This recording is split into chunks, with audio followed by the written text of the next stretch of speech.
ছাত্র আন্দোলনের নামে এই যে ককরোচ জনতা পার্টির যে অত্যাচার, এই অত্যাচারে কিন্তু আমরা অতিষ্ঠ হয়ে যাচ্ছি। আর এই অতিষ্ঠ হয়ে যাওয়ার ফলে আমরা যে কি করতে পারি ককরোচদের কোনো ধারণা নেই। তো তার জন্য আমাদের মাননীয় মুখ্যমন্ত্রী কি বলেছে আগে ভিডিওটা শোনো, তারপর দেখাচ্ছি আসল খেলা। যাদের একজনও ছাত্র নয়, সেলফ ডিক্লিয়ার ককরোচ পার্টির মেম্বার নয়, নিট সংক্রান্ত আন্দোলনকারীদের অংশ নয়, গুন্ডা দমন আইনে এমন ব্যবস্থা নেব তাতে একদিন নয় 3 পুরুষ মনে রাখে।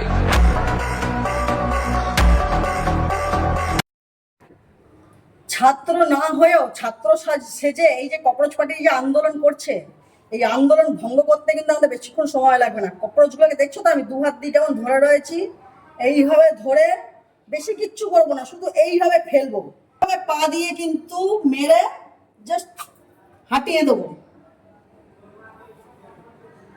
তাই ককরোচ তোমাদেরকে বলছি সাবধান হয়ে যাও, মটকা যদি গরম হয়ে যায় কাউকে কিন্তু ছাড়বো না। যারা যারা এই ককরোচ পার্টির বিনাশ চাইছো তারা তারা অবশ্যই ভিডিওটা বেশি করে শেয়ার করে দিও। ককরোচদের আমরা এইভাবে বিদায় করে দেবো।